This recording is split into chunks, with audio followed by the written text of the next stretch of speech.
Good evening, and if you're just tuning in, you are watching or listening live to UFO Paranormal and United Public Radio Network, and this is the Angel Rock, and you can listen to us on 105.3 FM out of Mississippi and 107.7 FM out of the beautiful city of New Orleans, Louisiana. I am the host of this show, The Angel Rock. My name is Lorilei Potvin. I am a Canadian psychic medium, crystal Reiki energy healer, Akashic Records practitioner, spiritual teacher and mentor, as well as registered nurse and animal communicator. I'm well versed in near-death experiences, having had one as a toddler myself, and have studied them professionally and personally for over 40 years. I am also very well versed in the paranormal. I always say we didn't go looking for it; it found us.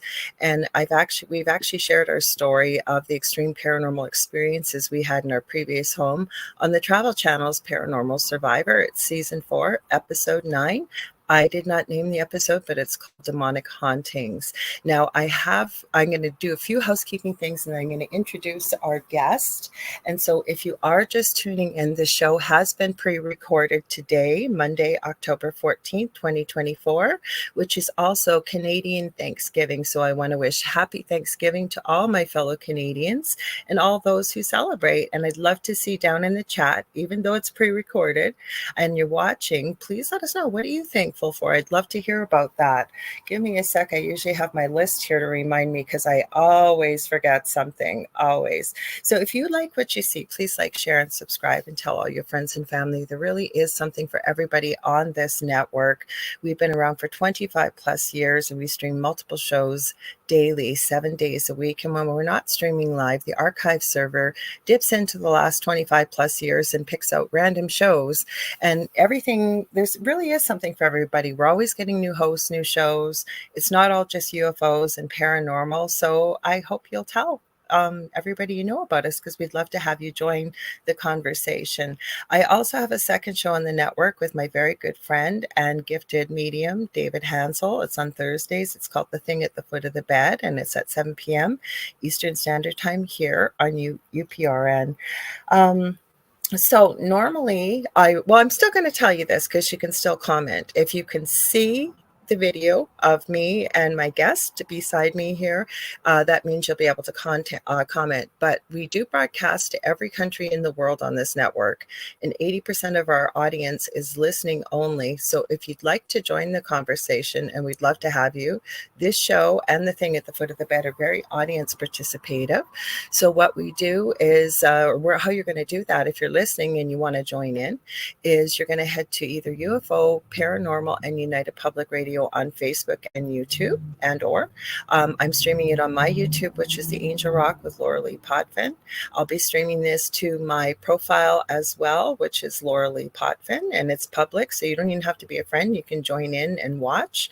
I believe I'm going to be streaming it to Instagram this evening. Like I said, this is pre-recorded. The day you're seeing it's just a little earlier. My guest is over in the UK, and it's pretty late over there. So this is our second show we're doing together, and I hope many more in the future, because she's absolutely lovely, and you guys loved her the last time she was on. I will read her bio in just a minute, but that is how you can join in. So it'll be on the Angel Rock. And sometimes it kicks out after an hour. So I always tell people, seems the safest and best way to watch is to head over to one of the YouTube channels I suggested, just because I know in the past, last couple of weeks, there were people on Facebook that were watching that we weren't able to see their comments either. So yeah, that's easy. Lastly, if you want to watch us on TV, we do have our own TV channel for the network. It's on Roku. You're going to head to the channel store, and you're going to type in UFO space P as in paranormal. And there's a drop-down list. We're about the third or fourth one down, and you're looking for UFO space P. So it'll be UFO, Paranormal, and United Public Radio, and that's our channel, and you can watch us on there. I probably need some glasses to read, sorry guys, and if my voice is a little hoarse, this bug I have been trying to kick in the butt since last weekend, not this weekend that just went by. Was at a paranormal conference here in Thunder Bay. It was very, very lucky. I was the only person from Thunder Bay speaking, but I did get to meet some wonderful people. I want to thank Lucky Paranormal, and also got to meet the wonderful, amazing fantastic Carrie Lynn Shellhorn, who is also on our network on Fridays, Spirit Switchboard, 6 p.m. Eastern. She's got an incredible show, and we have been good friends always, but over the video. So we got to meet in person and had a great time. So I've been trying to kick this in the butt since then, and it keeps rearing its ugly head. So if my voice goes out, I apologize. So my guest today, like I said, it's her second visit to the network. Her name is Jes Kerzen, and I'm going to read this little write-up here because I think it's a really good write-up. Sorry, I'm going through my notes here as I'm scrolling around. Give me a sec. So Jes Kerzen is her name, and it says, while Jes taught Asher, her student, to communicate by speaking, Asher taught Jes telepathy, his first language. Their journey together, sometimes tragic, sometimes joyful, spans 25 years and leads them into an exploration of psychic and supernatural abilities.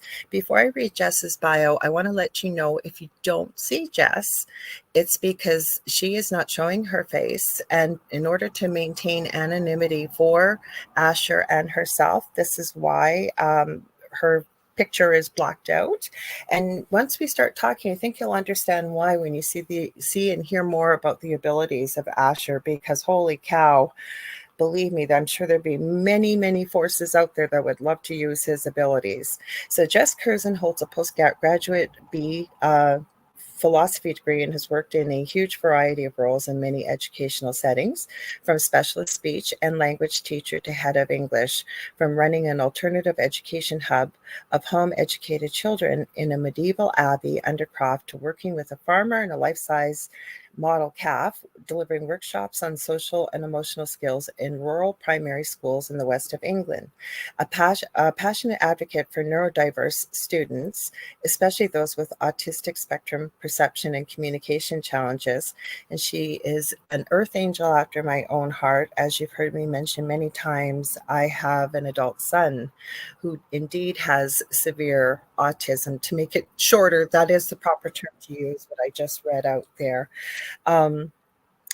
Sorry, I'm going to go through I lost my train of thought here for a sec. She found that wherever she worked, these were the children who so often appeared in her life and enriched it greatly.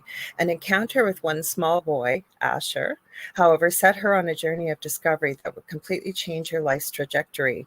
From this child and his classmates, Jes learned that there were many ways of communicating and perceiving she had never dreamt of. She has since consequently spent many years researching telepathy, remote viewing, and other psychic abilities, along with the spiritual insights they can sometimes lead to. And she's written a book about this experience, and it's called A Mind Beyond Words. So we're going to continue the conversation we started a few months ago. Welcome, Jes. Hi, lovely to be back, Lorilei. It's really good of you to have me back on your show.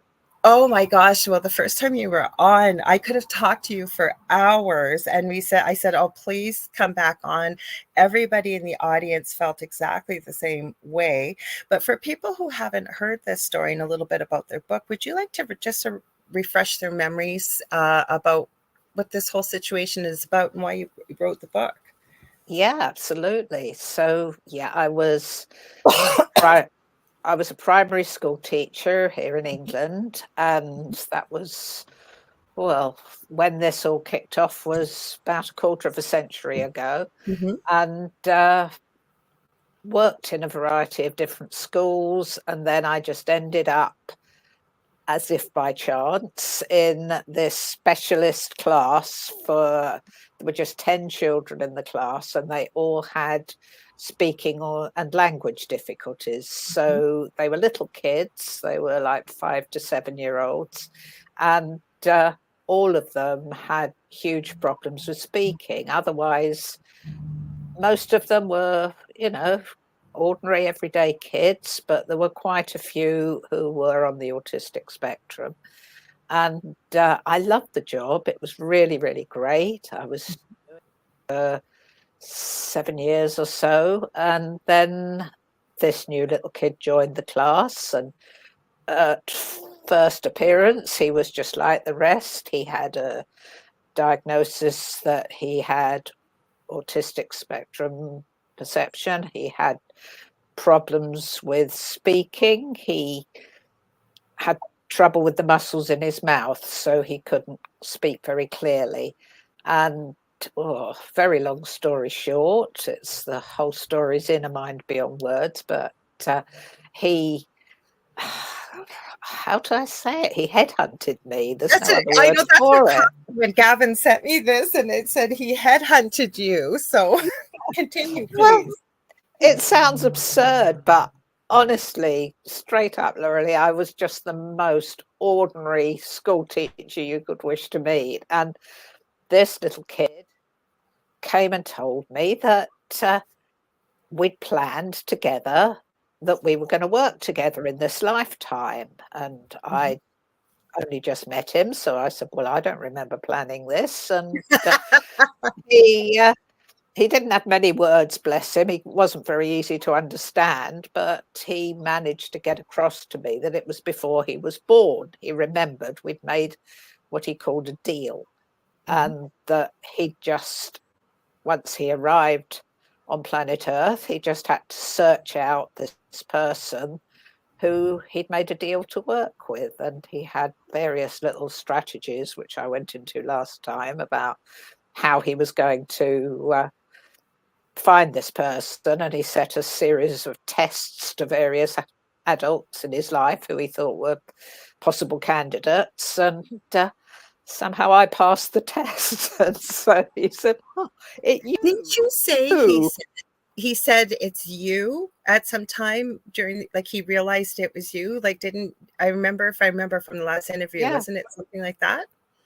Yeah, he said he'd done all these tests, and when I sort of realized he was messing up my lessons and, you know, leading me a merry dance, really, I said to him, why do you do this? Why are you messing up all my lessons?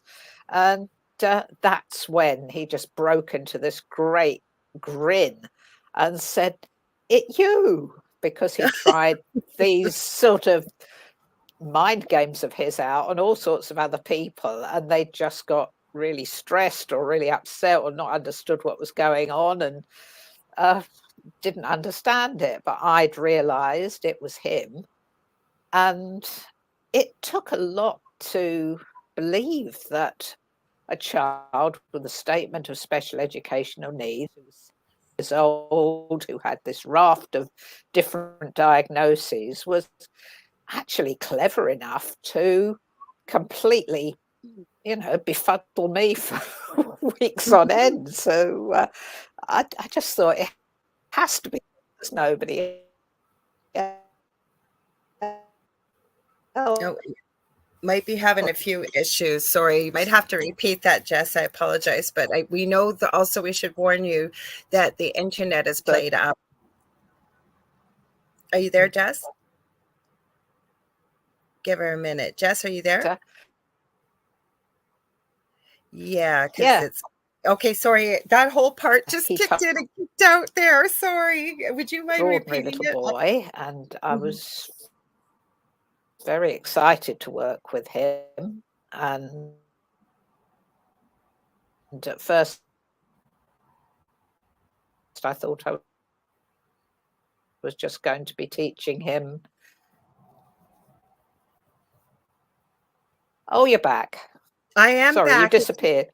Yeah, it keeps kicking in and out. So we only got a few words of that. So basically, I think what you were saying is that through, you know, more and more. My Oh no, yeah, dear. you're coming and going. I know. I don't think it's me, because I'm seeing that, because usually if it's me, I go black.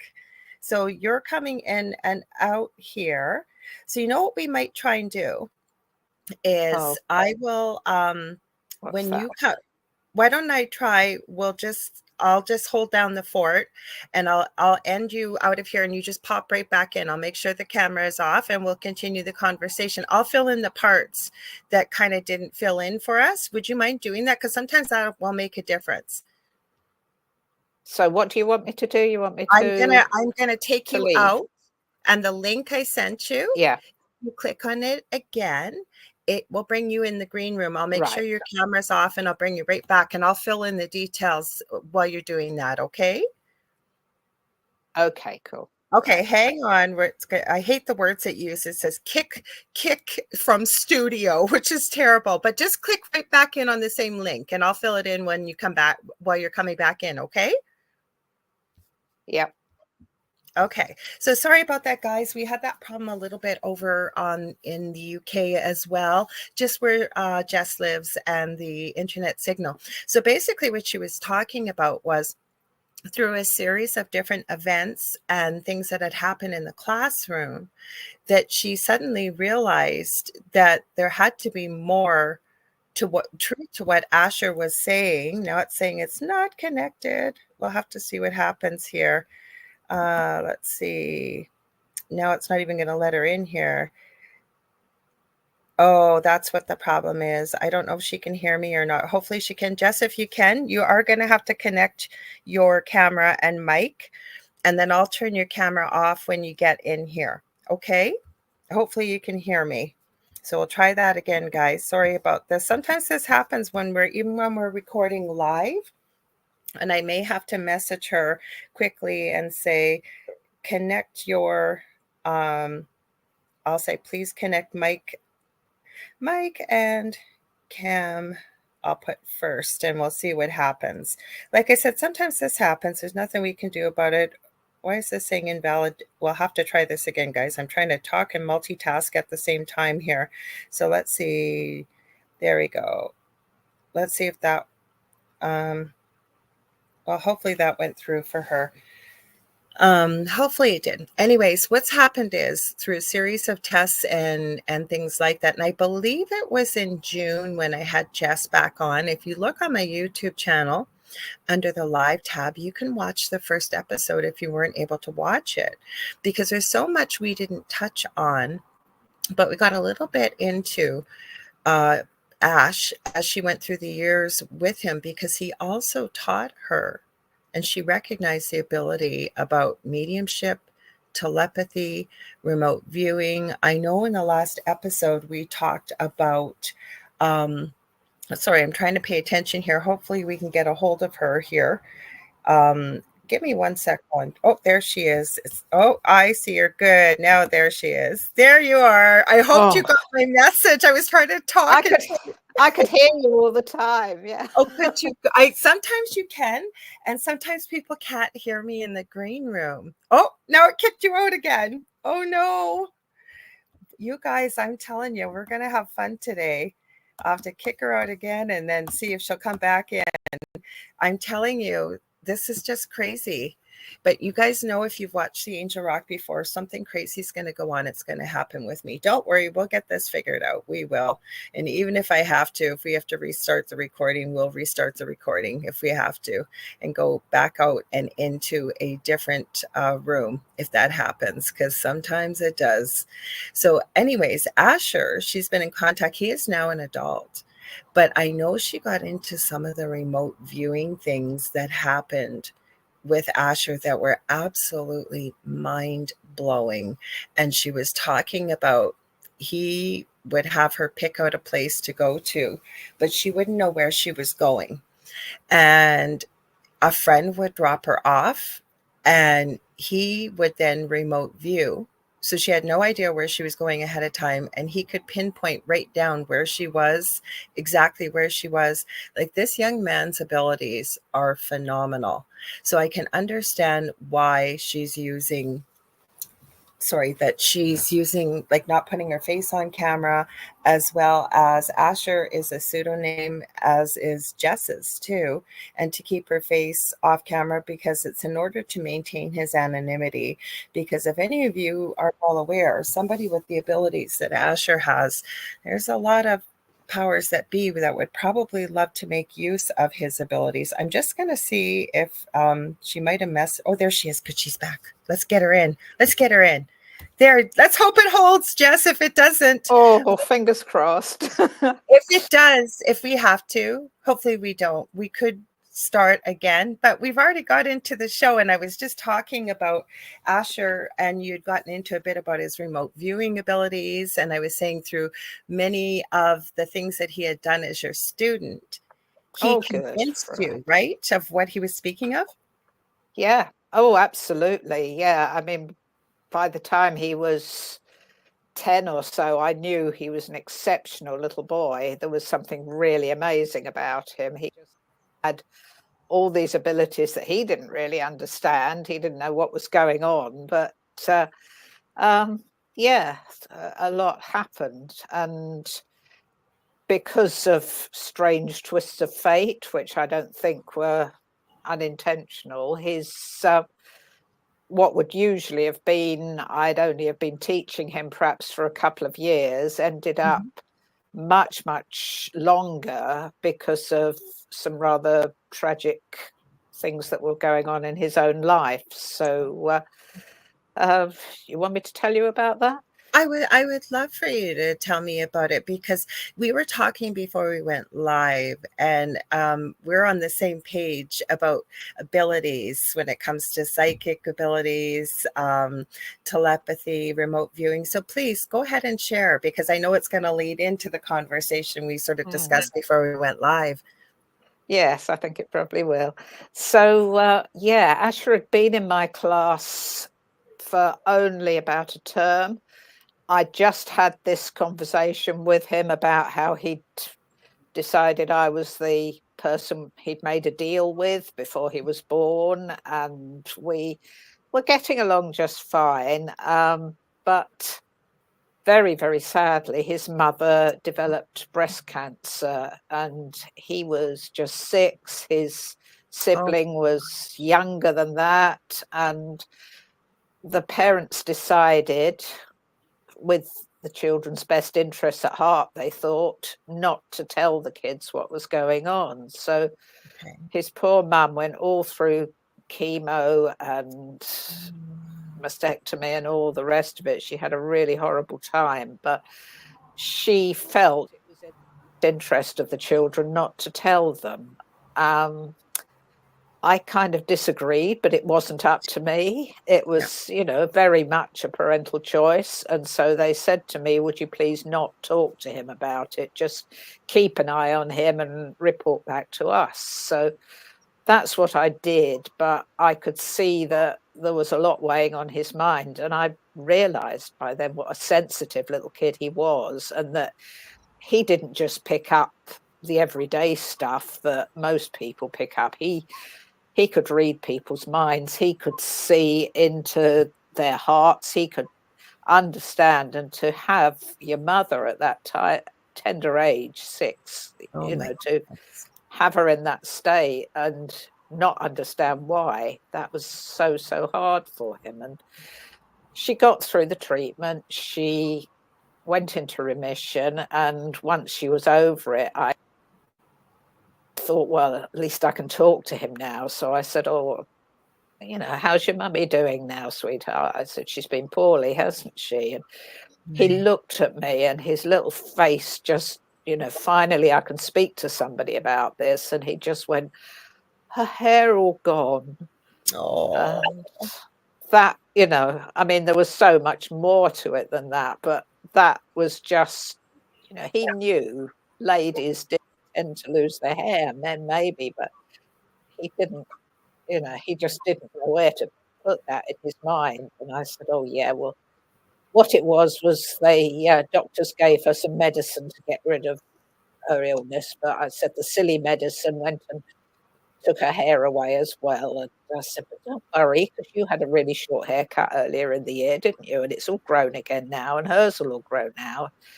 He just looked at me and went, "It gonna grow again?" And I said, oh, "Yes, it's again, sweetheart." And after that, he started to calm down, and he made really good progress, to the point that by the time he was 8, we were thinking, well, he's probably going to be able to cope in a mainstream classroom. He'll have a few challenges. He'll still need a statement of special needs, but, it looks like he's going to be all right. And I actually mentioned to his parents that perhaps, next term we'd be looking at moving him to a mainstream school. And at that point, with absolutely ghastly timing, the cancer returned. Oh. This time it was a secondary cancer, and the doctor said she had about 6 months to live, and there was nothing they could do. So she called me up and she said, "Look, Jes, I'm really sorry, but I don't feel he'd cope with a change of school with all this going on. Is there any way you could keep him there, until, this has all been settled?" Because she said, "He knows you so well. You're just one of his major caregivers now, and that's going to be somebody who's familiar. But if he's got to get used to a whole new school, new teachers and everything, that's going to be too much for him." So I said, "Absolutely, yeah. We'll make sure that he doesn't have to move out." So that gave him another, couple of years in my class, because obviously he went through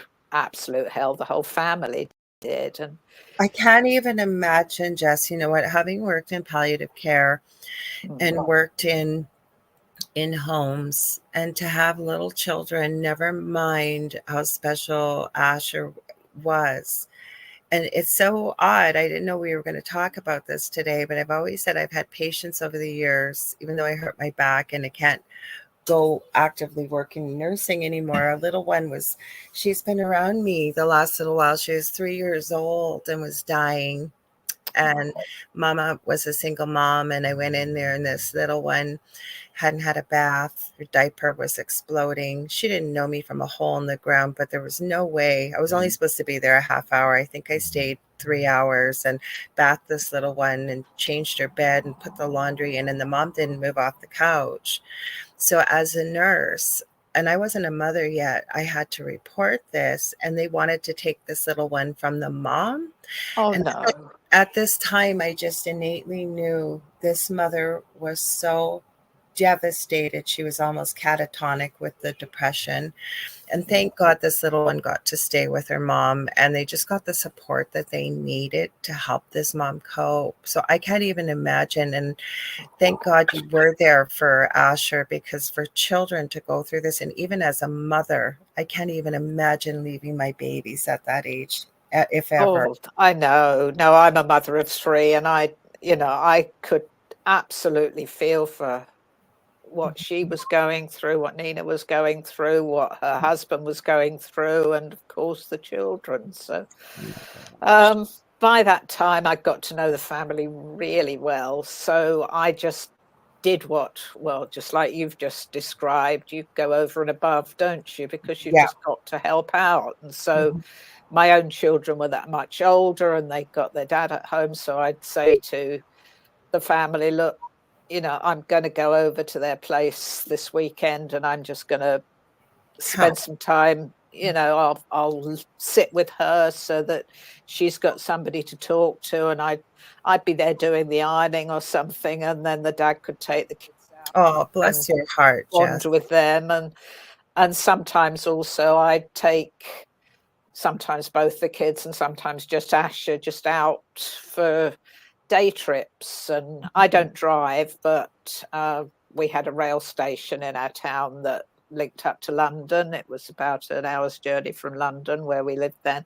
And so I used to take him out on train rides, and he just loved that. And that was a sort of little bright bit in his life where he could just put all the stuff at home aside, because she was cared for mostly at home until the very end, when she went into a hospice. And it really freaked him out seeing all the equipment around. I can't remember the technical name for the thing that helps them to breathe, because it had gone to her lungs. So she needed this sort of bubbly machine that she could breathe through. And he said, oxygen and CPAP. It's right. noisy. Said, all this equipment around, it's just like living in a hospital, and I hate it. I hate it. And oh gosh, it was a really, really tough time for all of us. But if there is any sort of shred of brightness in amongst that, the bond between Asher and myself became completely solid. We just became so close. And once she was in the hospice, Nina's husband called me and said,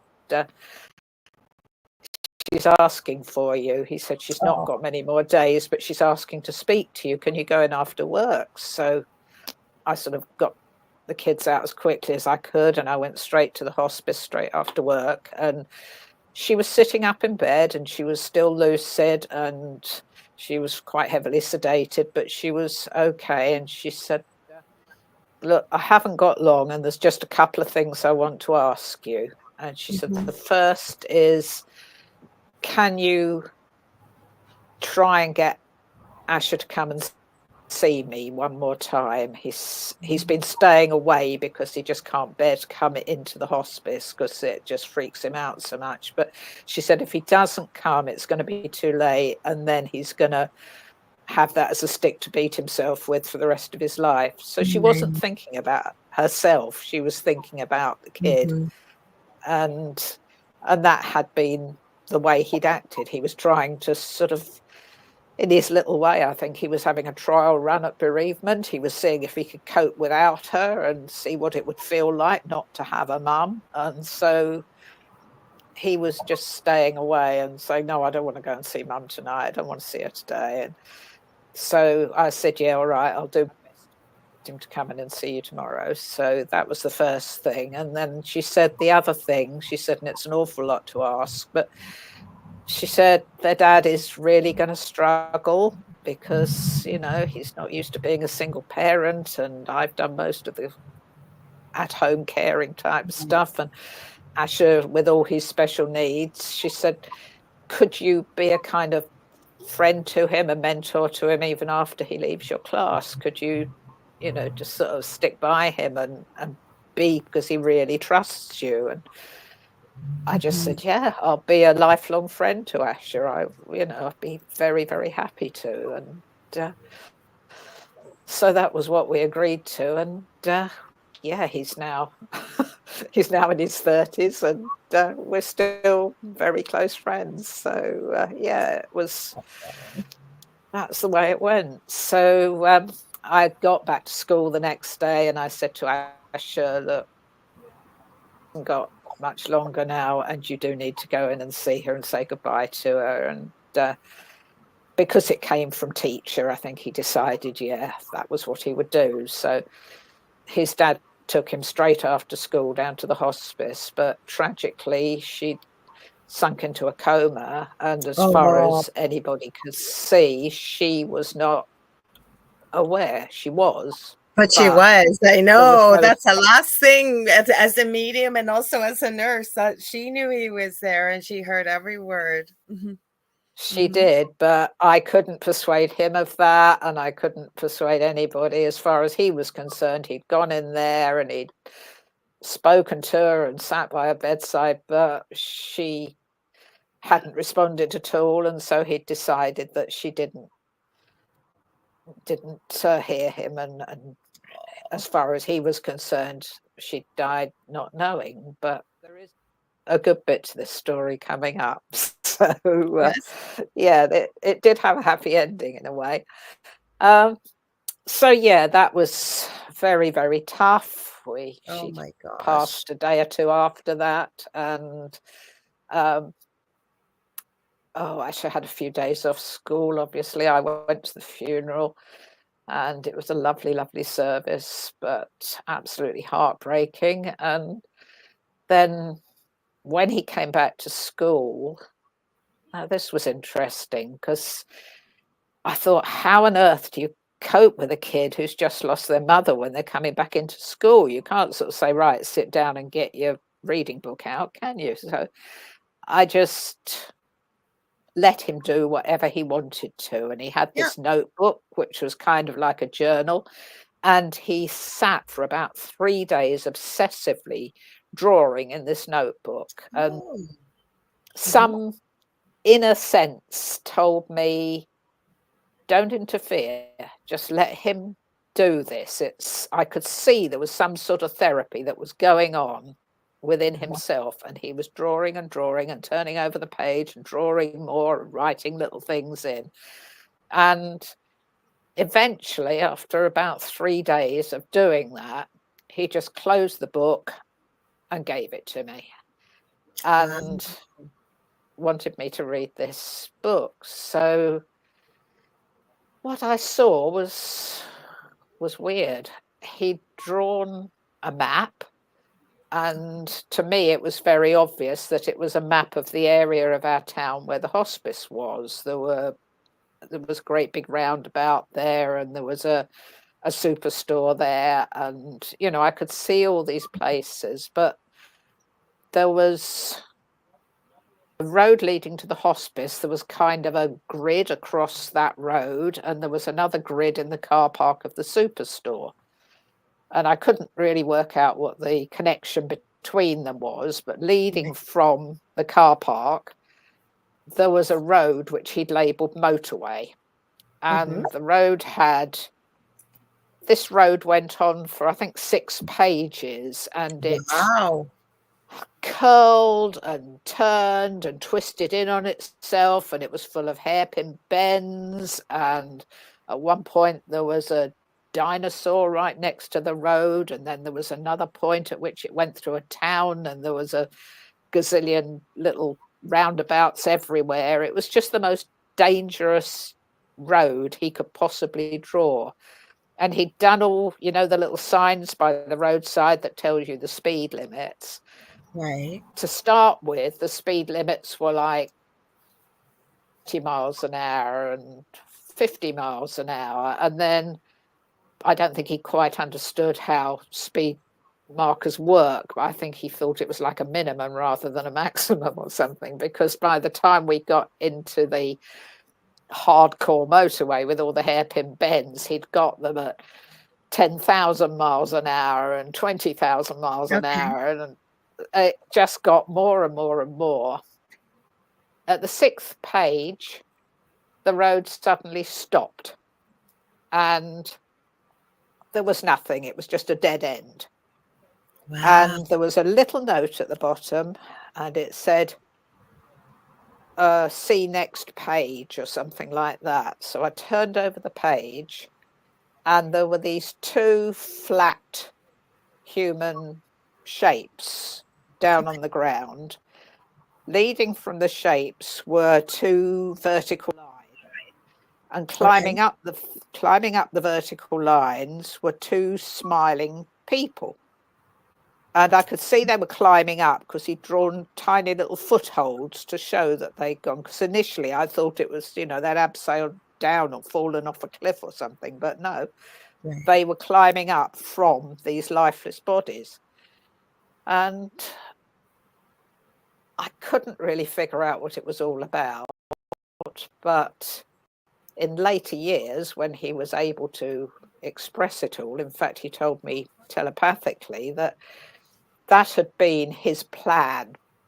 I'd forgotten to say that bit. He wrote at the beginning, "Be careful, I have some evil plans." And his evil plan was that I would get into a car as a non-driver. He would get into the car with me. I would go on this impossibly difficult road, and somewhere along that road, the car would crash and we would. And these 2 figures he'd drawn at the end were him and myself as spirit climbing up out of the dead human bodies and going to heaven. And I said, well,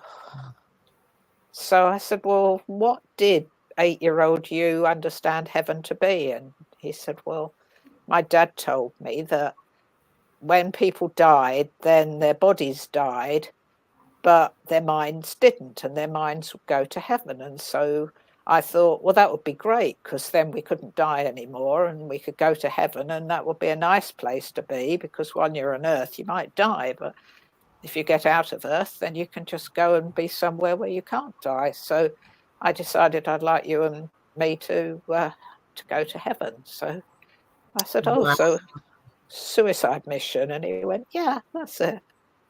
Wow. In the mind of an 8-year-old, Yeah. Wow, because I thought when you were describing the roads and the speeds and stuff that he was sort of trying to express what his journey was with his mom.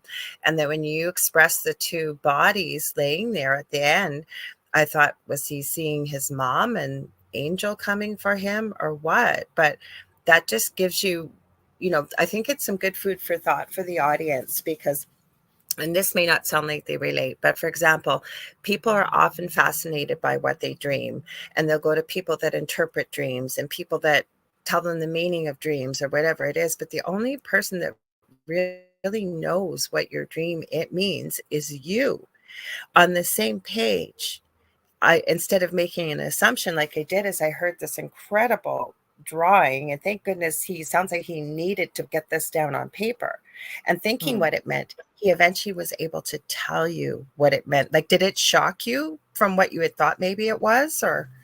Yeah, yeah, it did actually. I mean, I hadn't seen myself as part of this at all. I'd assumed, I didn't know why there was two people, whether I didn't understand that bit and the car ride and all the rest of it. But yeah, it made sense to me eventually. I suppose he decided his dad could stay on Earth and look after his sibling, and I just, you know, die with him, and then we could go off to heaven and have a nice time. So yeah, so that was what happened So with how did Ashley. you cope with the loss of his mother? Because the reason why I ask is my son has seen death and seen people, like, not something necessarily die in front of him, but he knows about death, and he's at that about 6 to 8 year old age. So for example, with this cold that's hanging on, he just said to me, Mom, you're not going to, because he's afraid even if I get a hangnail then I'm going to die. And so we've talked often, Oh, I don't bring it up, but if we talk about it on his level to try and explain it, and children process grief so much differently, never mind with the special child that Asher is. How did he handle that? not well. Oh, Um, baby. he He's not a he baby, had but good days, and one of the things he said to me was, "Can we still go on our trips together?" Because bless him, he thought I'd been giving his dad respite care, and now he wouldn't need it anymore. And I said, "Oh yeah, as long as your dad's happy, I'm happy to take you out on trips." And we kept that up actually right through his teenage years till he was about 15 or 16. We used to go out on train rides together because it just become a kind of habit, and we had lots of interesting things about, like all the spiritual stuff that he was bringing in. But initially, it was just giving him something to look forward to, giving him something that could make him believe there was some point to staying alive even after he'd lost his mum. Because Mhm. and uh, yeah, we were doing okay. It wasn't great for him, but considering what he'd been through, he was coping all right until I suppose he got into his teens. I think probably around puberty, early teens. That was when he really started to hate himself and blame himself. He blamed himself for his mother dying, and I could never understand that. I Oh, kept saying, no, it was cancer, but I think children do tend to blame themselves for you everything do. because they get Mhm. they get told off and said, you've been naughty and you've done this and you've done that. And so if something goes wrong, the parents split up or something Mhm. happens, they think, oh, it's my fault. I did something wrong if I'd behaved differently. Because And they don't understand it, right? And I think what it is trying to put it into perspective, kind of like what you said. Maybe it was because something I did, remembering maybe they were naughty one day or whatever it is, yeah, trying to make sense of an adult world in a child's mind. And I always say the only work a child has is play, right? And joy. And they live in the now and they live in the moment. And when adult things happen, like a divorce or death or whatever that might be, trying to make sense of it. And I don't think that children necessarily always have the words or the emotions to express what they're feeling, and they internalize it. Like, I know when I got divorced, my children were 10 and 12. And it wasn't for a few years later, some of the things, even my son that is neurotypical or without autism, some of the things he had sort of thought that I was glad he could express it and we could discuss it, but to have to carry the feelings and the guilt and the shame and the blame and not be able to express it. And like you said with Asher, when his teenage years, even though rationally it was cancer, it sounds like he still hung on to this, that it was his fault. Yeah, it was partly that he felt it was his fault, and partly the guilt, which his mother had been trying desperately to avoid, that he felt he'd left it too late to go and see her. And this is where things got seriously weird, because at that time, I mean, as I told you the last time I was on, before all the ashes, I was a very ordinary, non-spiritual person. By the time he was in his early teens, I was really into all this stuff. I was so fascinated by everything he was telling me. I'd started, I joined a spiritual development circle, and I was chatting about him to the lady who ran the circle, who was a really brilliant, intuitive woman. She was terribly gifted psychic. And I was telling her the story. I said, oh, he's just really down on himself. He blames himself for not going to see her. And I said to this lady, I know she hung on until he could visit her. I know that for a fact. And she would have heard everything he said. And so she said, oh, well, you need to develop these skills you've been building up, and you need to find a way to explain all that. So, another thing I'd done was to go for spiritual healing. I'd been feeling quite stressed out. I had stuff going on in my own life. I had Asher being really quite challenging. And of course, I got 3 kids of my own who were older teenagers. And I went for this spiritual healing. And it was the first time I'd done anything like that. As I laid down on the guy's couch, he put this lovely gentle music on and asked me to go into a very relaxed state. And I started to do so. And then I got this absolutely excruciating pain in my left knee. It felt like somebody had put a mechanical vice on it and was just pressing it as hard as they could. And I was almost screaming with the pain, and I was lurching about. And oh my gosh. They couldn't understand what was going on. And he said, well, do you want to stop the treatment? We hadn't met before, and he'd never seen anything like it. And I said, well, I can't relax. I'm in so much pain. And I haven't had any pain in my leg before this. So he stopped, and I left. And before I'd walked to the end of his road, all trace of that pain had gone. Interesting. And I thought, okay, so that's weird. But I decided to go back for a second session, and exactly the same thing happened again. Wow. Fine beforehand. As soon as he started to bring in spirit and start to do the healing, my left knee was absolutely in agony, and I had to go. And I said to him, I'm sorry, this just isn't working. I don't know what's going on. So a couple of weeks after that, I was listening to the radio one evening, and it was somebody talking about mediumship.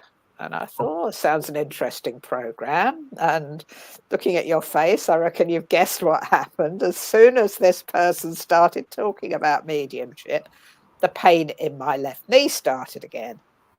And I thought, this is ridiculous. Why am I getting this awful, awful pain every time I'm doing something to do with spirit? And then this horrible thought came to me. I thought, oh, good grief, this is maybe somebody who's passed over. They've got the wrong number. They've mistaken me for a spiritual medium or something. And I don't know anybody who'd do that. And then I thought, hang on. Asha's mum was called Nina, and the family all called her Nee for short. And she's left. And she had the most ridiculous humour. She was a Marx Brothers fan. And I just thought, left Nee. No, right? No. And I just got the tiniest little playful nudge on the knee, as much as to say, finally, you're getting it. Yeah. Mm-hmm. And I swear to God, I had never had any experience like that in my life. But I realized she was trying to contact me and doing a flipping good job of it as well. Well, I would think she probably tried a few nudges and nothing happened. That's how Yeah. right? And then they almost clobber you over the head with it. Well, she certainly brought in the big guns. It was Mm-hmm. very painful. So I thought, okay, so how am I going to communicate with her? Because she obviously wants to talk to me about something. And I'd recently, as I say, I was in my spiritual awakening phase and the early stages of it. And I'd recently bought myself a crystal pendulum. Yeah. And I thought, well, perhaps I can use that. You know, we can communicate via that. So I'm going to pull one up while we're talking in case people don't know what they are. Most people, if they watch my show, but sometimes we don't know who's watching on the other side. So let me pull one out here. Go ahead and continue and I'll pull it out as you're talking. Yeah. Oh, excellent. Yeah. Yes, I can't show you mine, unfortunately. But no. I've put it right beside me. Okay. This is a fancy one. That's a beauty. Yeah, I love yours. I usually do. I call it my stupid pet trick. So every now and then I show people if you understand about energy. So I say I'm not going to move it, but I'm going to tell you. So it's going to move back and forth. It's going to stop. Now it's going to go around in circles. Now it's going to stop. But that's once you understand how to use energy and move it around. And it's not that I'm special. We can all do this. Yeah. Yeah, no, it is. They're magical things. And all I'd learned at that stage was a sort of the lie detector thing where I'd sort of ask it a question like, is it Wednesday today? Yeah. And if it was, it would nod backwards and forwards. And if it was Friday, then it would shake from side to side. So I get my yes and my no. And I thought, well, at least I can say, you know, is this Nina tried to contact me? And I got a very strong backwards and forwards yes. It was nodding. So I said, okay, have you got a message for me? And I got a very strong yes. And then I thought, now I've hit a problem because not every question is going to be a yes, no answer, is it? Mm-hmm. So the next thing I did was draw out a circle, divided into like alphabet all around. I didn't get to that one that quick. I should have thought of that, but the first thing I thought of was dividing it up like slices of pizza, and in each section I drew a little picture of somebody in her life, like her family members and important people in their lives. And I put me in there and I put the pet dog in there, you know, just sort of held the pendulum in the middle and waited to see what it swung to. So I said, is the problem with somebody here? And I got yes, and it swung towards Asha.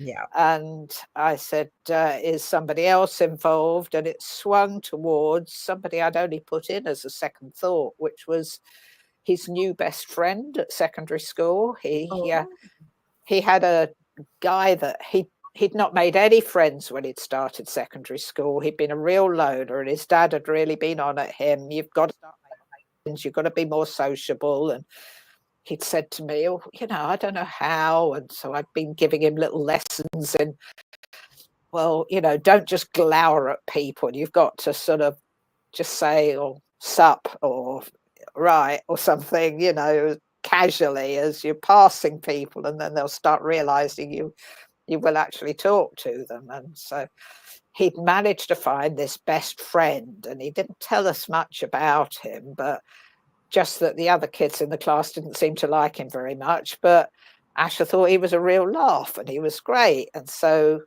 yeah, the mother wanted me to, there was something going on between Asher and this best friend. So I did a second chart, second circle, and I put what we'd now call emojis on it. And I got like sort of, well, all the emoji type pictures, happy and angry and danger and frightened and all the rest of it. Well, eventually, I sort of got that something to do with this best friend was a danger to Asher. Oh, I knew you were going to say that for some reason. I knew you were. Right. So I thought, okay, so trying to ask a 12, 13-year-old lad, about their social life and things, it's just push off. And everything's you don't fine. need to know. Yeah, fine. Yeah, that's right. Yeah. Eventually, I sort of wheedled out of him that, yeah, the best friend was his mate. And the reason that the other kids didn't like him much was because he kept getting excluded from school because he was in a bit of trouble. He'd been, in trouble with the police and he had a record. And I was thinking, oh, gosh, we've got an autistic kid here who's not very good at reading social situations, who is going to be a bit gullible. And then it turned out that and had a load of mates who were about 16 and they were up to all sorts of naughties and he was dragging Asher along. And Asher, he got a paper round or something. He had a bit of money, and so I think these older kids were very happy to have him around. And his mother basically wanted me to try and stop that friendship. So that took me an awful lot of effort and an awful lot of screaming matches with Asher, but I leveled with him. I said, look, your mother is contacting me. Let me show you. She is looking down at you and she is worried about you. And,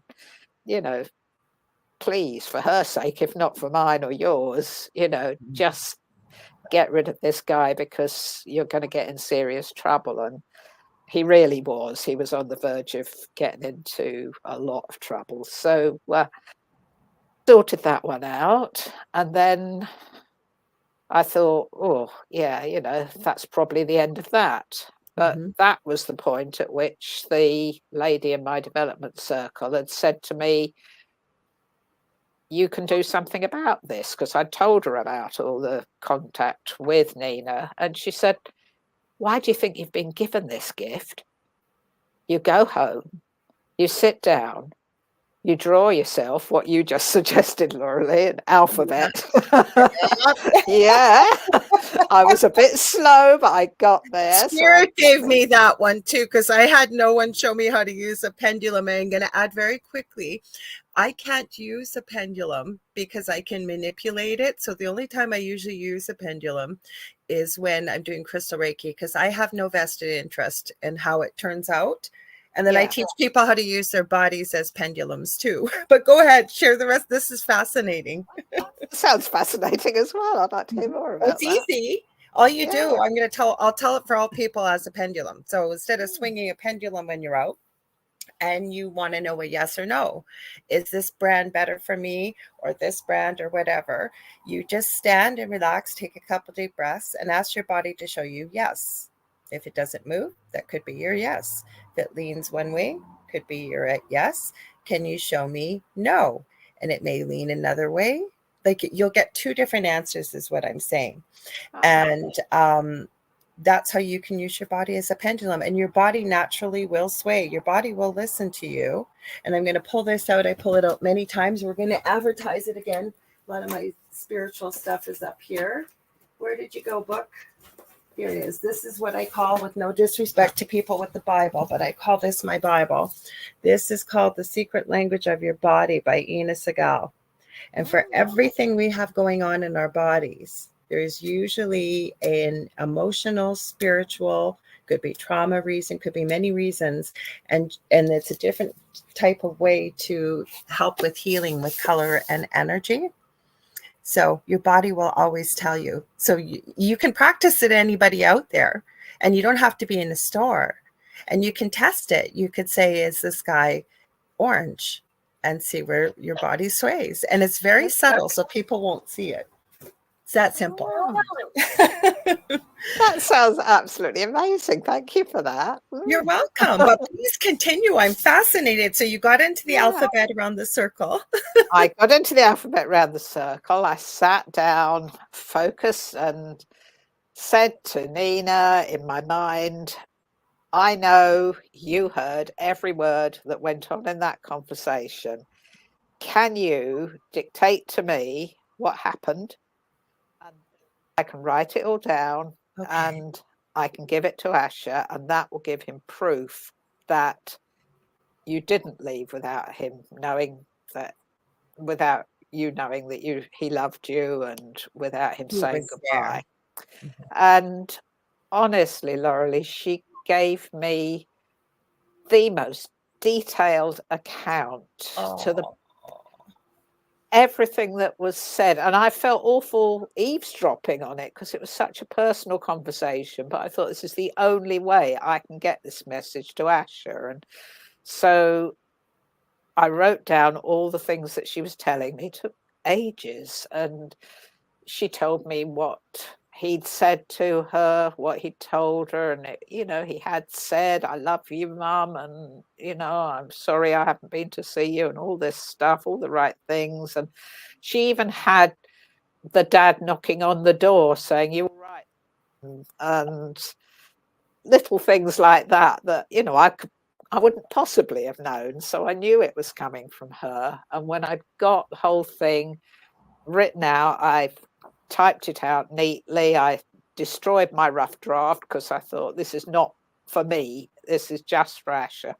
Folded it up, put it in an envelope, and I phoned Ash and I said, I've got something to give you. I've got something rather special. And to my absolute amazement, he said, all right, I'll see you Saturday. Usually he'd say, no, I'm out with my mates, but no, I'll see you Saturday. So Saturday came, and I think we were on a bus or something, and I said to him, right, this is going to come as a shock to you, but it's a message from your mother, and I've taken it all down, and she sent it to me, and she wants you to read it. And so he sat there and he said, oh, what's she been saying now? Very blasé, and opened the envelope and started to read, and the face just changed completely. And he read it, and then he said, I think I need to be on my own now. And he got off the bus and went away. But yeah, he just needed to process that by himself. But I thought, wow, what a gift that was. So yeah, that was my story of. That's the beauty in mediumship, though, isn't it? Because, and I always call even when I do energy healing and someone will say, oh my God, you're so amazing. I always tell people, and I'm not saying that from an ego perspective, but I always tell people most honestly and truthfully, that is not me. That is you making the decision to step forward and help yourself heal in whatever way you need it.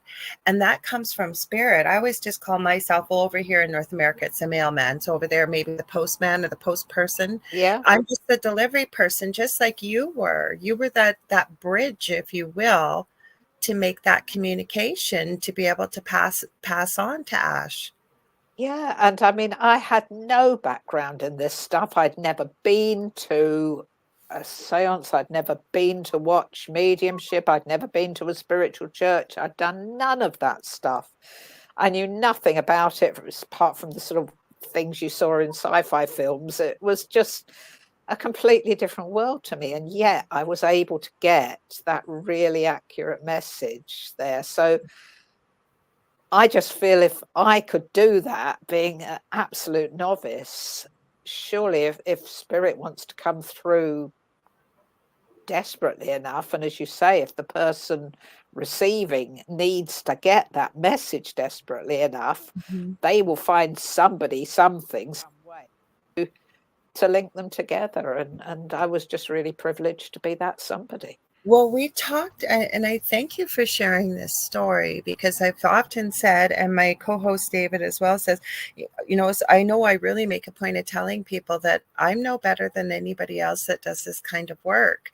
And as we were talking about before we went live, and I've mentioned this many times on this show and my Thursday night show, you can look this up anywhere around the world, YouTube, and you'll see a little toddler barely able to walk, or children talking about an imaginary friend. I don't think it's an imaginary friend. I, as a parent or a caregiver, I strongly encourage people to find out as much as the child is willing to share, or what, because sometimes it's not always positive. We don't live in a world of all love and light. I wish we did, but we don't, and with everything being energy. But it's still good to find out why this being, if it's an imaginary friend the person thinks is showing up in your child's life, why. Same thing with the little ones, where I was going. I can't tell you how many videos I've seen of little ones going with their parent to a cemetery and standing in front of grandma or grandpa or aunt or uncle or whoever, never have met them before. And the child is saying, hi grandma, and blowing kisses. I just saw a video of a little girl from over in the UK, actually, and she comes in the room, and I must have been at a grandparent's home or something. And there's a bunch of pictures on the wall, and she walks in, she goes, that's who was visiting me, visits me every night. And then Oh, they were African, or I guess British American. They're black, I'll just say. There's no other yeah, nice way to say it. And you hear the person in the background going, he did. And you find out that's exactly the words the person in the background used that was filming. And then yeah. the narrator says, this indeed is the grandfather this little 4-year-old had never met, had died 20 years before this child was born. And there were hundreds of pictures on the wall for this child to pick out and say, Whoa. "That's who visits me." I'm getting goosebumps. So, what Yeah. I always say too is, we were all children, and we both agreed that we believe young children can see and connect to spirit very easily. Yeah. So, I love the way you described it. I forget where the words, do you remember what you said, because of why we forget? I said we have it socialized out of us. Yes, that's perfect. Yeah, and Yeah. it is. Mhm. Yeah. In fact, that's one of the things I mentioned to you before we started as well, that I'm starting to work with Asher on a second book now. And that is one of the messages we want to bring in there, that all children, when they're babies, when they're toddlers, when they're little, they've got that connection to spirit. They've only Yes. just come here. They've still got all of that connection. Mhm. And I mean, I've noticed it. I've got 3 children of my own. I've got a couple of grandchildren, and I've watched all of them from the cradle upwards and seen them react to things that I can't see. And I notice it even just walking around a shopping mall. You'll Yes. see a little toddler will suddenly sort of start waving very excitedly, and there's nothing there that the rest of us can see, but that kid is seeing something. And yeah, I've got a It's because relative I who, think we come in so close to what I call home, where we come from. And yeah, then on top of it, like I said earlier, the only work a child should have, not every child gets this, but in reality, is a child's work is play. So they live in yeah, the now, they live in joy. They don't come in with heavy emotions like hatred and, severe anger and lower vibrational emotions, if you will. So they're in that perfect space to be able to connect very openly with spirit. They don't know any different. And so we were all children once, I tell people. So the one thing that you have so graciously shared on both of these shows, and I can't wait to have you on for a few more, because I know people are going to love this conversation this evening. I should remind them as well. I'll say what I have to say first, is that you were open. So we'll hold that thought, because I always forget to do this. But if you're just tuning in, you were listening to a pre-recorded episode a little earlier today on Monday, October 14th, 2024. It will be a brand new episode this evening, but if you see that we're not addressing your comments and questions, it's because we pre-recorded, because it's quite late over where our guest, Jes Kerzen, is over in the UK to be on live, but this is her second visit tonight. I think you were on in June, weren't you? Jes, was it June? I think it was June or July, wasn't it? Yeah, It was I one of think it those was around months. then. I encourage people to check out the first episode because we are talking about the incredible book that she's written about. It's been 25 years working with Asher at 6 years of age, who was under the autism spectrum and had a lot of communication issues, but he, for lack of a better word, headhunted Jes as his teacher. And we're getting further into the discussion about some of the miraculous and fantastic encounters and things you've had happen in your life from meeting Asher, and what part of it is mediumship. But the one thing I'm going to pick up again, Jes, is you were open to the experience. And that's where I think people, if we tell ourselves it was just a coincidence, or it was our imagination, or it's not possible, instead of just being open to the experience and seeing where it takes you, I think that we could all make this connection. I'd love to hear your thoughts, or even any wisdom from Asher that he might like to share about these thoughts too, when it comes to all these extraordinary gifts. Yeah, I mean, he has said to me, and I agree. I think the first chapter of my book is called Curious, and that was about me before I met him. That the one thing about myself that was, I suppose, set me up to be the right person to work with him was that I was curious. I'd been through Christian upbringing, and I had all the stories, the Bible stories. I've been to Sunday school, and I thought, yeah, there's lovely things in there, but I don't buy it completely. That's just not my path. I'm not saying it's not somebody else's, but it wasn't my path. And I never lost that feeling that there was more to life than what we were told. I mean, I grew up in the 60s, 70s when things were all very, science knows everything, and it was complete materialism, and everything was down to matter and physics, and people just had this idea that there was nothing more to life than we were just this sort of mechanical system, and when we died, and that was the end of it. And I just never bought into that. I didn't know quite what did happen, but I knew I didn't believe that. So I was curious, and I just wanted to know more. And I think I just must have put out the vibe that I want somebody to tell me what's really going on. And what a gift I got. I got the best teacher I could possibly wish for in Asher. He's just taught me so much about energies, about the way that things really work, about moving into other dimensions, and it's just been such a gift to me. So I'm a very lucky person. All that from being curious. We're getting more children coming into the world with autism spectrum disorder. And I don't like to use the word disorder, but that's the way it's sort of said, around the world. I think you said autism spectrum perception, which I love that much better. Well, that's what I use, just because I refuse to see it as a disorder. It's a different order, but it's not a disorder. And I agree. And there's many, it's concerning when you see the numbers going up, but it is a spectrum. Like I said, even with my son with severe, he's got a severe disability, but there's areas where he is extremely brilliant. And I have known at a very young age that he's very powerful psychically, very, very powerful. I remember taking him when he was maybe 4 or 5 years old for Psych K, it was called. And I never wanted to change my son. Never. But what I wanted for him was, because he was nonverbal, and he would never ever walk up to someone and hit them and be mean.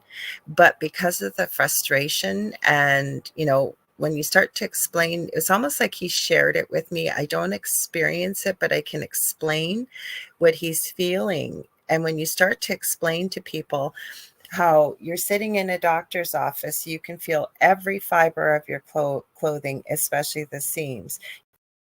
You can feel your bottom sitting on the seat, every part of your body, and the clothing may feel very itchy and scratchy on your skin. That you're getting your eyesight practically assaulted from the ultraviolet lights that don't bother other people. You're then hearing the fan way back in the far office that nobody else can hear, plus the ticking clock, plus everything else, and then the smells. And they said you get to the point where every one of your senses is overloaded. And when people try to understand why even somebody higher functioning that will all of a sudden have a meltdown, and I always say behavior doesn't happen out of the blue, but when you explain it in those terms to people, most people say, oh my God, I would go crazy. This is somebody that, at least for my child, and every person is different, but you can just imagine you're already at that threshold. So one more little straw placed on the pile, you could see why somebody would have a meltdown very easily. Absolutely, yeah, and it's just so many things, and every sense is so exaggerated. I mean, firework night for Asher was the most Oh, terrible time. He hated it. Absolutely, you know, most kids think, "Whoa, pretty," but those bangs coming when he couldn't predict when they were going to come, and those mhm. loud noises assaulting his eardrums, it just absolutely, he hated it so much. So yeah, and even walking down a high street, you get like a sort of shop that's selling scented products Yep. perhaps, and they've got all the scents sort of wafting out into the street. I live in a sort of hippie town that's got a whole load of shops that Mhm. sell sort of incense and candles and all the rest of it. Well, Yep. he hasn't been here, but if he came here, he'd absolutely hate it because Mhm. every doorway has got a different smell coming out of it, and that would Mhm. really affect him and be very unpleasant for him. So yeah, they have an awful lot to cope with, an awful lot to put up with, and you know, then you've got some doctor or official or somebody firing questions at them and Mhm. assuming that they're, you know, because they don't look like they're all, Yep. assuming that they're not intelligent, just not realizing the brilliance that they've Mhm. got. So, And it sounds like you had the ability to pick up on that, whereas you're right. I remember I went to an autism conference. I used to go every 2 years to Toronto to the Geneva Center. They used to have all the world's experts come for 5 days, and there'd be all kinds of presentations in every aspect of the field. And there was one time, Temple Grandin, who I'm sure you probably know who Temple oh, Grandin love is. her. Yeah. Most people may not, but she was, I have to say, she's one of the world's leading speakers, if you will, about autism many years back, that when people weren't really talking about it. But she was born, for people that don't know, in the 50s, and her mother was a teacher, and they were told to institutionalize her, and her mother wouldn't see to it, and basically, without really knowing anything about it, kind of used a lot of the therapies that are used nowadays. Long story short, she's written many novels. She has a doctorate in, especially when it comes to animals, and she doesn't agree with it, but she's definitely built a good portion. I'd say, I believe the last time I saw it was almost 3/4 of the world's humane animal slaughterhouses, because she could feel and describe, and I'm oversimplifying this for people. But the reason I mention this is she was speaking at the conference, and there was a young man, you may know of who he is. His name is Tito, and he's in India, and he Yeah. is extremely nonverbal. If somebody saw him, you would literally think there was nothing going on in his brain. It had a hard time sitting and did a lot of what's called stimming. So with the, I know you know all this, but for our audience, with the hands going, no eye contact, like nothing. But his mother has been able to use a technique that's a bit controversial, but it's called assisted typing. And I Mhm. remember there was 2,000 people in the room, and Temple asked Tito, what would you be if your mother had not made this breakthrough? And he literally, he typed, I would have been a vegetable. Basically, I guess, trapped inside of what's going on with his body.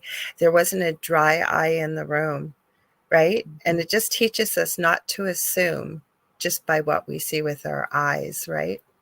Yeah. Mm-hmm, mm-hmm. Now, I haven't okayed this with you before the show, but now you've mentioned that story there. Would you mind if I plugged another You put podcast? whatever you want. You know I'm open-minded about anything, so you go ahead. There is a lady in the United States called Kai Dickens, K-Y, and then Dickens. Okay. And she has started a podcast which is called the Telepathy Tape. Oh, I'm gonna write that down. All Okay. right, so it's 3 words, the telepathy, and then tapes, T-A-P-E-S. Okay. And she started off with somebody had said to her that their kid could hear thoughts, and she Interesting. just thought, that can't be the case, but she was intrigued and she started digging into it a bit. And I'm not suggesting this because I've had a part in it. I've had sort of a conversation with her, and she's put a few little bits about Asher Mm-hmm. and my class in there. But basically, she is working through with scientists, with really, PhD type scientists, and with parents, and with teachers, and with speech language pathologists, as they call them over there. Work out what is going on, and they are finding that I think it's true, the more non-verbal the person is, the more unattached they are to the physical everyday stuff. Like Asher is Mm-hmm. quite high functioning, as the experts call it, but he kind of has a foot in each side, so he understands the sort of what it's like. He's not completely autonomous, but he can more or less get by in the physical. It's not easy, but he Right. can do it. Other people who don't have that ability, who need full-time carers and are severely autistic and are completely non-speaking, they have far less connection into our world and far more connection into higher dimensions. And they've got this most amazing telepathic link that Kai has interviewed, the tests that they've done with these kids, like they'll ask these autistic young people, who some of them are using that assisted spelling that you were talking about with Mm-hmm. Tito, and Mm-hmm. some of them just telepathically connect with the mother, but they'll have cameras all around the place, and they'll get the parent to draw out a card at random or to have a randomized number come up, and not sort of 50% of the time, 100% of the time, these kids are picking the right Huh. word, the right number. And it just happens again and again and again. And she's building it up week by week. I think today she issued episode 6. So the 6 episodes on there now, but it's worth listening from the beginning. And yeah, she's just doing an amazing job in making it clear how amazing these non-speaking autistic people are, and the gifts that they've got, and the telepathy, and the way they I can think this is sometimes think in. powerful. I've written it Yeah, down. I'm going to try and hit her up and see if we can have her on the show even to talk about this. Because another thing that, and I will find when I'm connecting with a guest in particular, I'll be thinking of something I want to bring up, and the person will start talking about it. And what people don't realize, and I truly believe this, that thousands of years ago, we did not use language. We used telepathy. And I think as human beings, yeah, definitely not from an egotistical perspective, but we have never been taught how incredibly powerful and amazing we are as human beings. We can do things like telekinesis. We just never been taught. So when you, especially prepubescent females, it seems, and the real breadth and depth of emotions and sort of lability of their emotions, a lot of them are very telepathic for some reason, or not telepathic, sorry, telekinetic. especially when Yeah. there's anger involved. I also think we can do all kinds of things. And one of the exercises, a good friend of mine, he has a podcast called Broadcast Team Alpha, and it's Augie Nost. He's been on this show numerous times, and his co-host is Nori Love. But when he's been on my show, he's talked about this, and I share it often, to practice your telepathy for anybody who doesn't believe it or wants to just see if it'll work. Next time you're in line or on cue and you've got people in front of you, you stare right at, I'm going to turn around, right at the back of the head, sort of where the head meets the neck, meets the shoulders, and just keep thinking within the mind's eye, turn around, turn around. And if you can, focus on the area. Now, it may not work right away, but the more you practice this, you will start to notice that the people in front of you will start to turn around like, who's talking to me? Like, you will see it will work.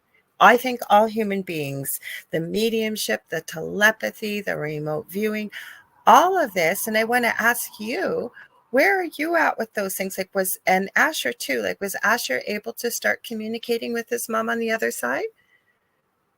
He has occasionally, but not very much. And I think not because he couldn't, because it wasn't appropriate. He's got a very fixed way of thinking, and he's very much into, this is what I'm here to do. I'm here to do this and this and this. And yeah, that's possible, and that's possible, and the other's possible. It's like being in a great big superstore with all these different departments, but he knows what he's got to go for, and so he's honing in on it. And he says that what he and I are here to do is to act as a bridge in order to explain the possibilities, exactly the things you've just been mentioning, the fact that anybody can, with enough self-belief, start to use remote viewing, start to use telekinesis, start to use telepathy, all sorts of abilities that they didn't know they had because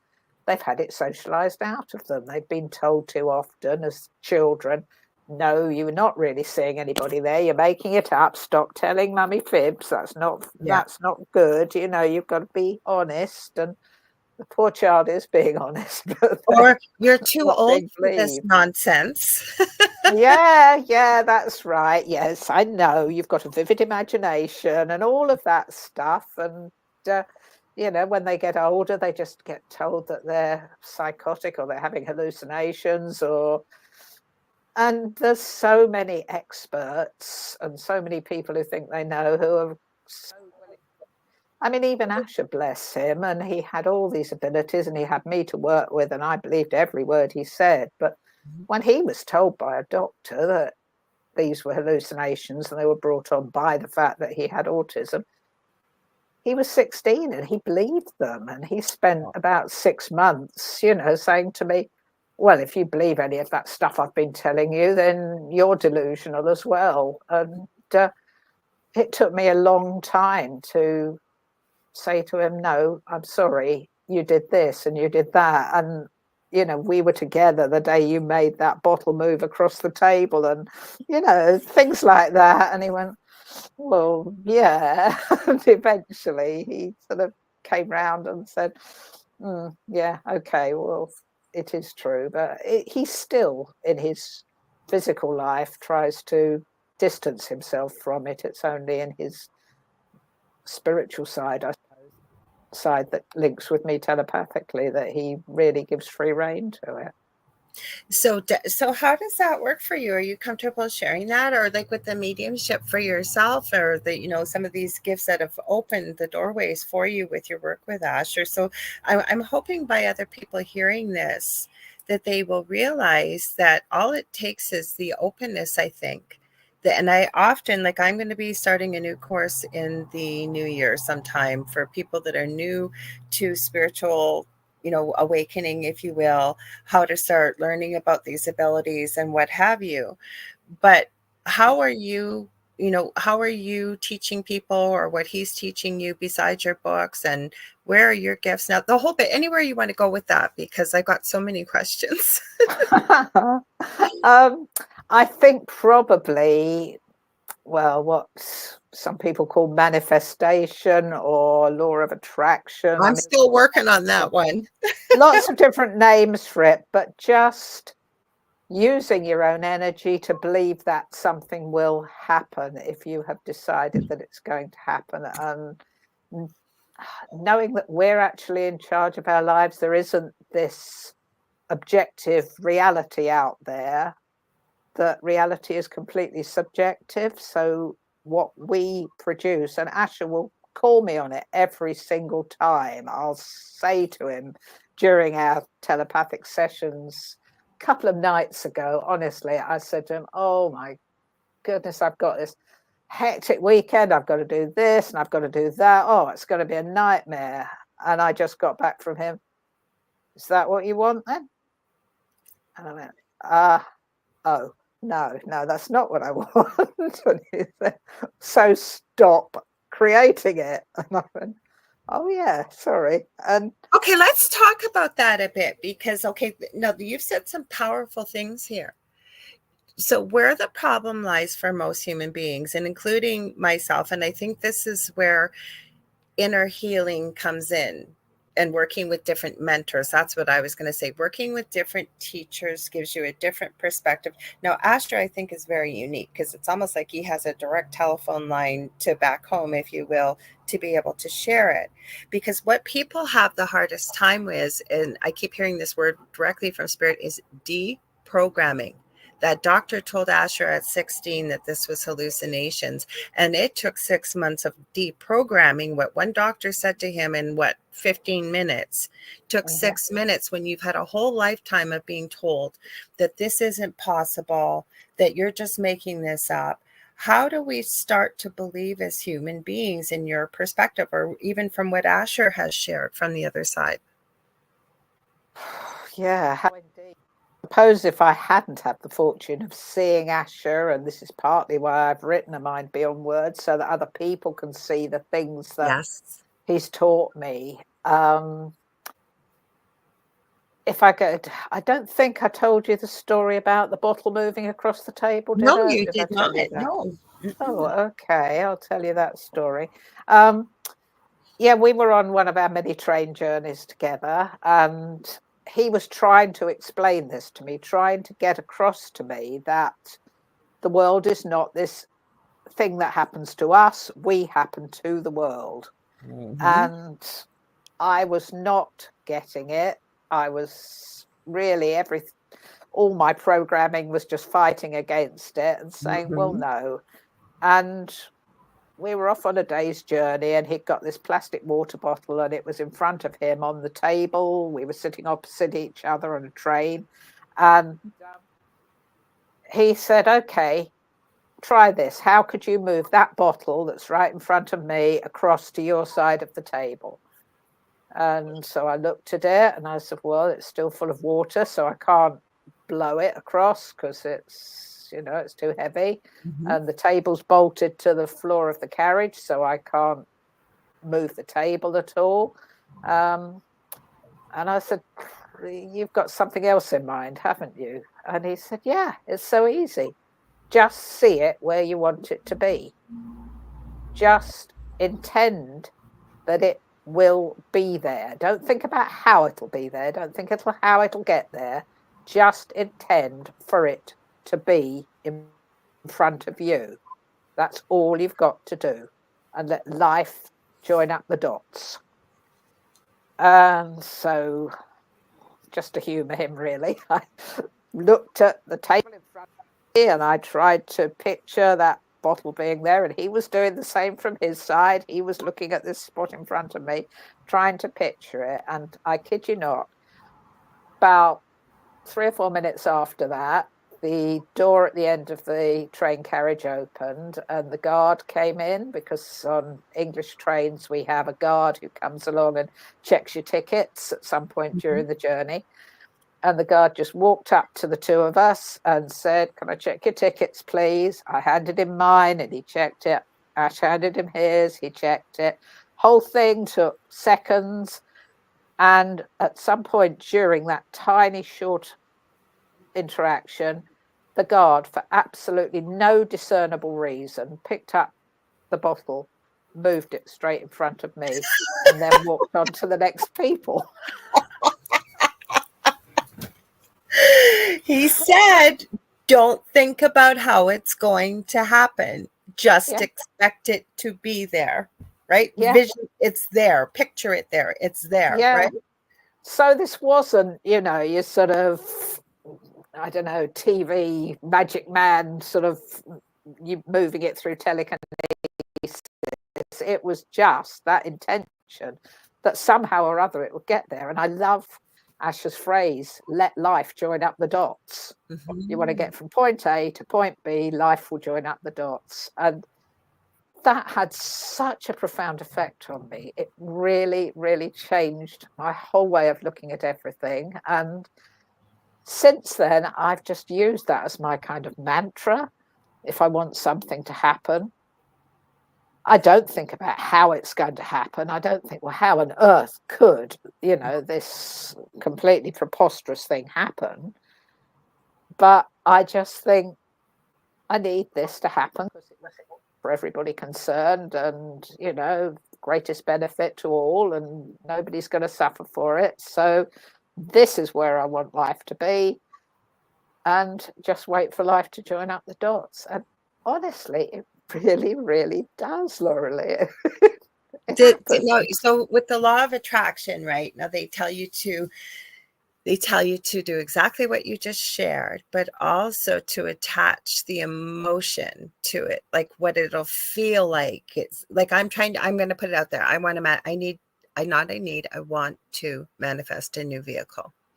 And so really getting specific with it and feeling it and what have you. But it sounds like that Asher hasn't even made it that complicated. It's just, you expect it to be there. This is what I want, and let life connect the dots. And I will admit, Asher is right, because I've often said to people with manifesting, especially, that when you look back, when you've worked on manifesting something and it's happened, when you look back and the way it happened, never in a million years could you ever have expected it would have played out that way, like the guard coming in and moving the bottle, right? Yeah. No, absolutely. And I mean, even on the same day we did that, on the train going home, I was trying to help him to get a little more active in sort of doing things for himself, so that he learned some social skills. And so I said, oh, we're both hungry and thirsty. Can you go down to the buffet car and get us both a snack and a drink? And he sort of craned his head round and looked down. The buffet car was like 2 carriages down. And he said, no, there's a queue. I don't like queues. I'm not going down there yet. Mm-hmm. He said, just let me get rid of the queue. And so then he turned around again, faced front, sat there for a little while, and then me and said, okay, what do you want? And he hadn't turned around to check, but he was gone for a few minutes, and then he came back, a couple of toasted sandwiches and a drink each, a great big grin on his face because he'd achieved this. And I said, what happened to the queue? There was a huge queue there. And he just sort of munched away at his sandwich and grinned at me. And I said, was it like the bottle again? You just got rid of that queue? And he said, yeah, same sort of thing. You know what, though? He's right. Because when I teach, because I do a lot of teaching and mentoring, and I've done it myself, and I say I always try to walk the walk of the talk that I do. So, for example, I have gone, I walk with a cane when I'm out because of my back injury. So I do have a handicap sticker. But even before I did, I would just ask that I would work with, I call it the angels, and I would say, angels, if that it's not going to cause any difficulty to anybody else and what have you, but I would like a parking spot closest to the door.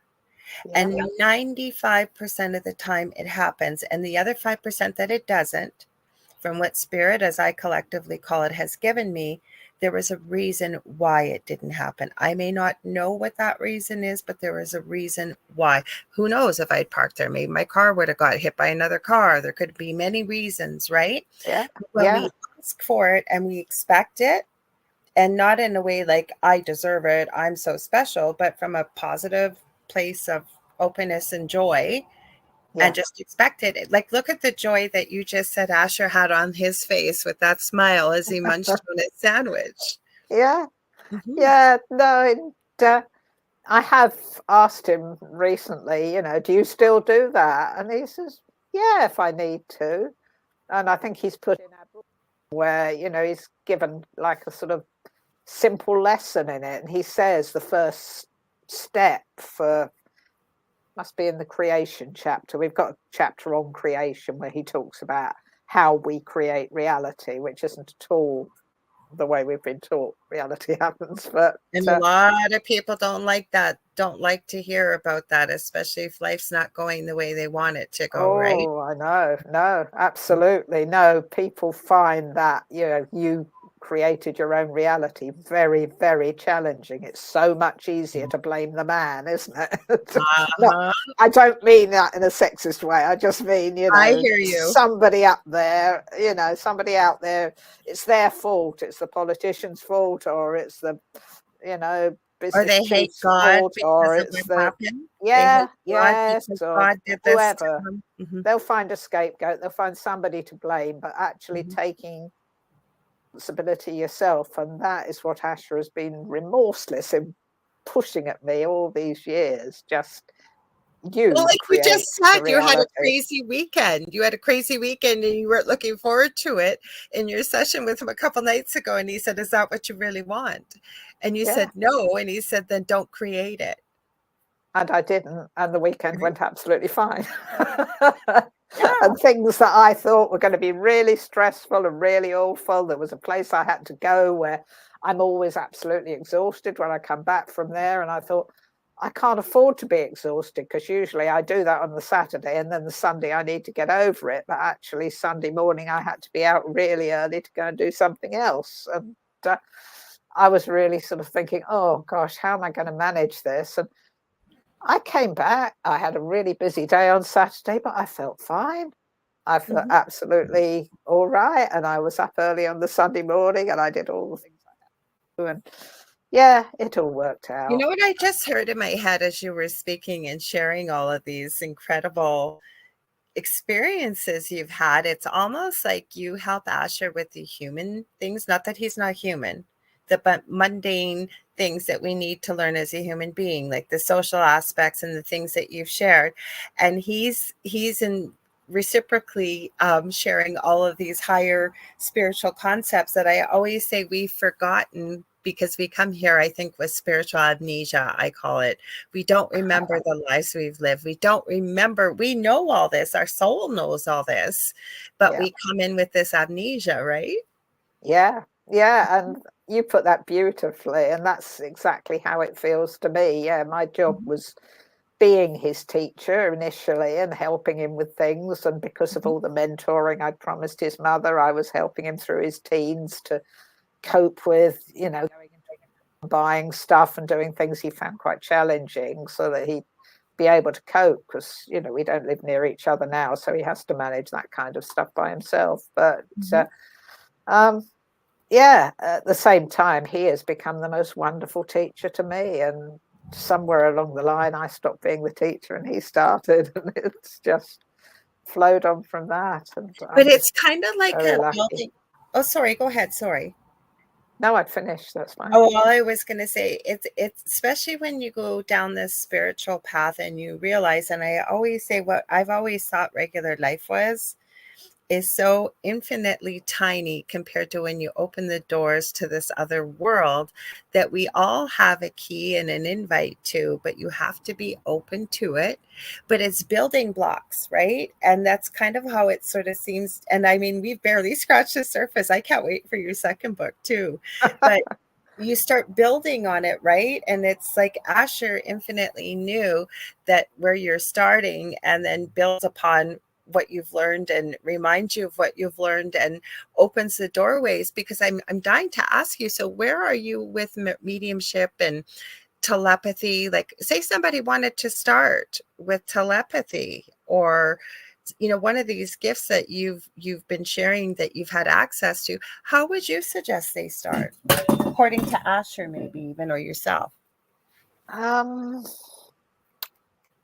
I don't think I've got the gifts to teach somebody else to be telepathic. I don't want to claim for myself any abilities that I haven't got. I know it's worked for me, and I can say, you know, if it works for me, it can work for anybody.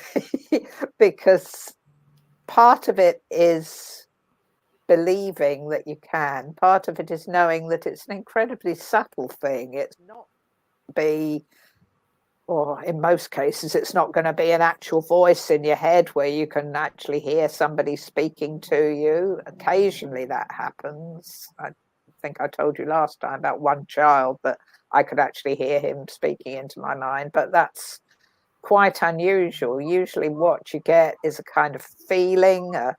Sometimes it's a picture, sometimes it's a little movie, and just be prepared for anything that doesn't seem to come from yourself.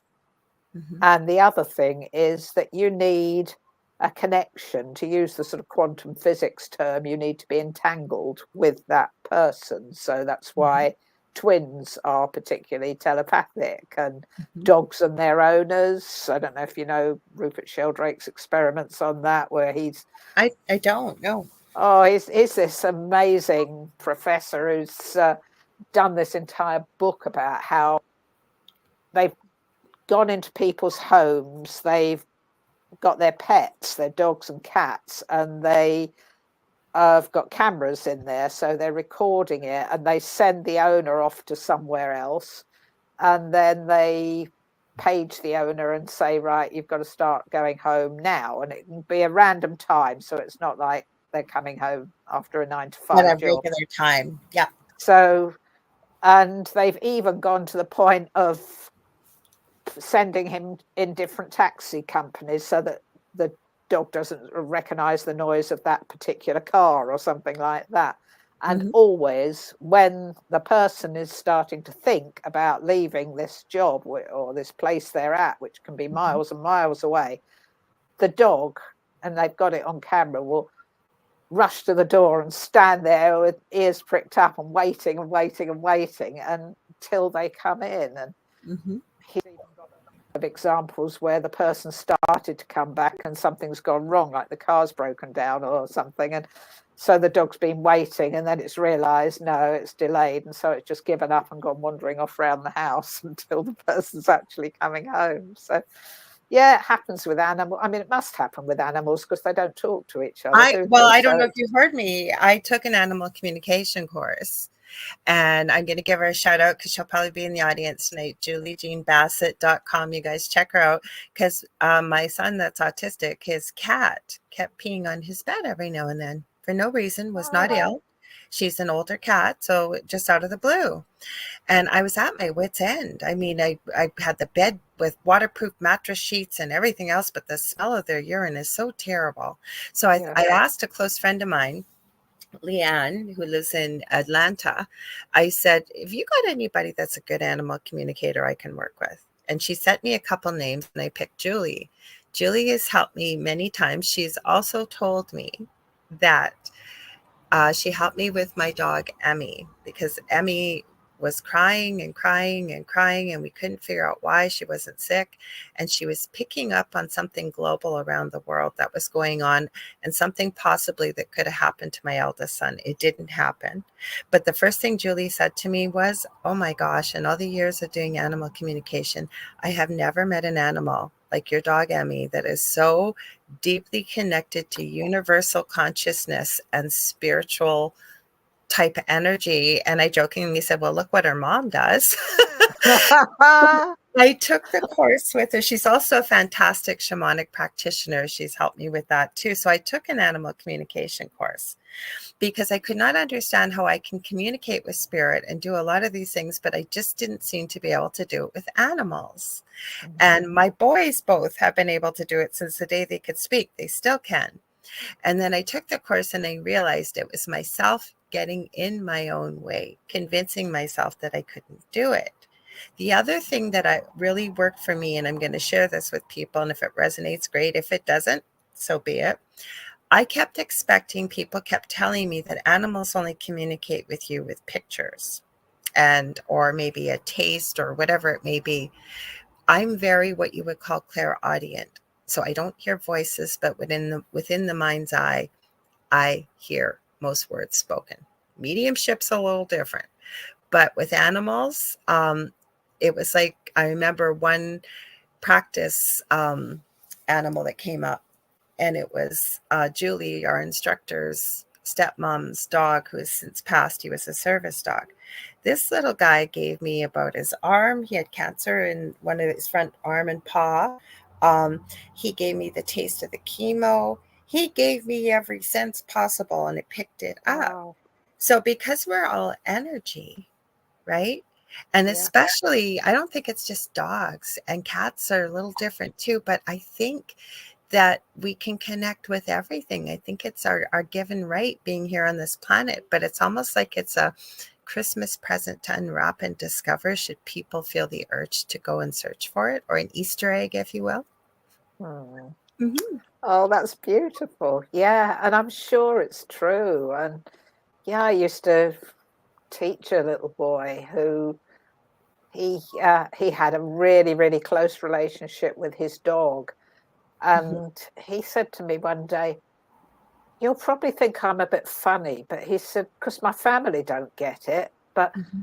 I can see colours around her." And he said, Oh "The yeah. colours change according to her mood." And he'd Mhm. no idea. He's only a little lad, and he'd no idea about or anything like that. But he said, if she's in a sort of playful, jolly mood, then she'll have this colour around her. But if I see that she's got this other colour, I know she's feeling really down, and I'll go and give her loads of hugs. And I just thought, oh, that's so beautiful that, the dog's able to actually extend its energy field out so that it's visible to the Well, little boy it I'm lives gonna with. second that, because when I hurt my back, my boys were little. My son was 15 months old. He's now a full-grown adult and engaged.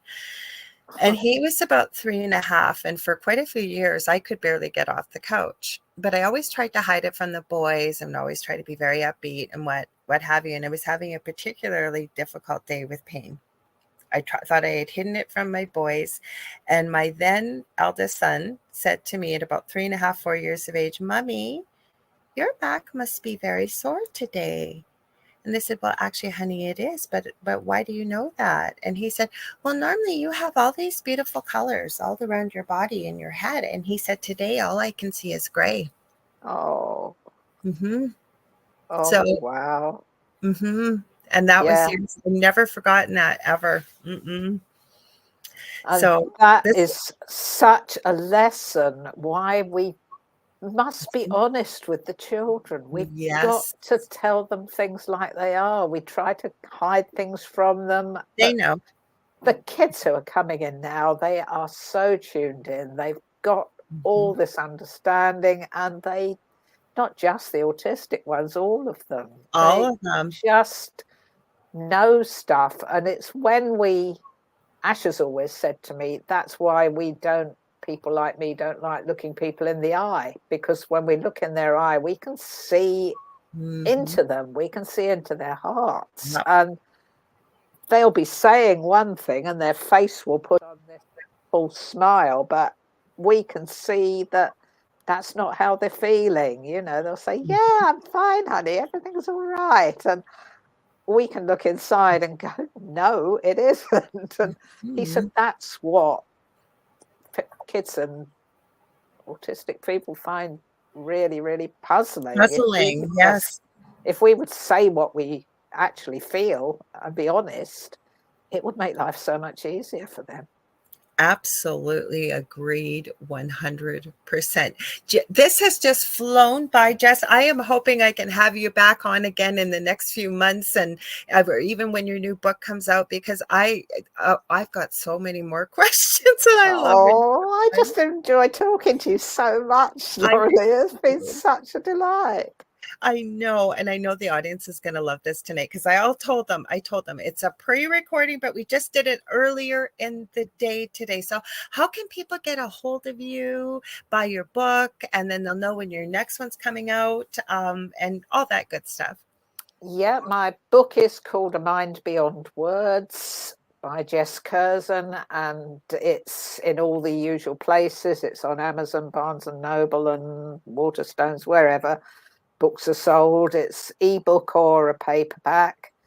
And the best way to get hold of me is through my website, which is www.ashertree, ASHERTREE.com. And I've got, I'll put in any details about the new book when I get around to writing it and stop researching it. I put in blogs on there. I have a newsletter that people can subscribe to, and they can get that once a month. It's not selling stuff, it's just giving information, sharing links, and anything interesting that I've been doing, like I'll give a shout out to this program and stuff like that.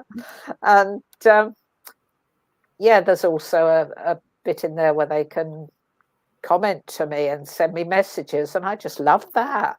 Well, good. I had this wonderful lady earlier today, and she just said, I thought I'd like to tell you how I found your book. And, it was one of these fell off a bookshelf type stories, but it was just amazing, and she just really wanted to share with me. So I just love hearing back from people and getting feedback and stuff. So come and find me at the Asher Tree. Oh, sorry, go ahead again. Sorry, I always have a bit of a delay. I forget. Go ahead. Sorry, I cut you off there. I didn't mean to. No, I was just going to say, get in touch with me at the Asher Tree, or just follow along, and that's where I tend to put all the stuff. I've got other sites, a Facebook page and YouTube channel and things like that, but there's links to all of those on my website. So. Yeah. And you guys, I had forgotten, I did not know this. I didn't even think of it, but I used the same background, and I picked 2 trees in the background with the background you'll see with this, and they're connecting, it looks like through telepathy. And I didn't even think of the name of your website, the Asher Tree. I remember us talking about that last time. That was just amazing the way you did that. It was. So I still use the same one. So I want to thank everybody for being here. So leave your comments, and like Jes said, if you go to her website, theashertree.com, and you've got some comments, she loves to hear from you. Let her know what you thought, because I'm going to hope to have her back on the next few months. Again, you guys really enjoyed the first show. I know you're going to enjoy tonight's show. Happy Thanksgiving to everybody who's celebrating in Canada here, or anybody around the world that is too. Let us know what you're thankful for. I'd love to hear it. Also, if you want to get a hold of me, I do psychic readings, I do mediumship, I do Akashic records, I do energy healing, crystal Reiki, and teaching and mentoring. You can get a hold of me on facebook.com/Angel Rock. I am working on a domain name site. So hopefully sometime in the new year, I am working on an introduction to spirituality course. So more on that once I'm going to have it all under one house, hopefully. But the fastest and quickest way usually is on Messenger on Facebook, but I am on any social media platform under the name of Lorilei Potvin or the Angel Rock. Also have a YouTube channel. You can check that out. There's some teaching, especially under the videos link. There's also, I always forget to mention, there are 9 I think it's 8. Is it 8 or 9? I think it's 9 solfeggio tones that some of the ladies I work with behind the scene that are mediums and channels that has come from spirit that are supposed to help with healing. I think it's the first or second video pinned on YouTube. Check it out, because they really do work if you need healing in any aspect of your life. Also have 2 groups on Facebook, Paranormal University for all things paranormal, Angel Rocker Tribe for more things spiritual. Next week, we have Chris Lactareur coming on. He is a gentleman that was one of the boys of Montauk, but we're going to be talking about more spookier things like the Montauk chair and stuff for Halloween, since we're in spooky month. Don't forget to tune in as well on Thursday, 7 p.m. Eastern Standard Time with David and I with the thing at the foot of the bed. And I send you all so much love and light, and have a beautiful rest of your evening. Stay tuned. There's more wonderful programming coming up live on UPRN. And thank you, Jes, for being here always. Oh, thank you for having me. It's been delightful. And thank you, everybody, for listening. Awesome. Hang on one sec.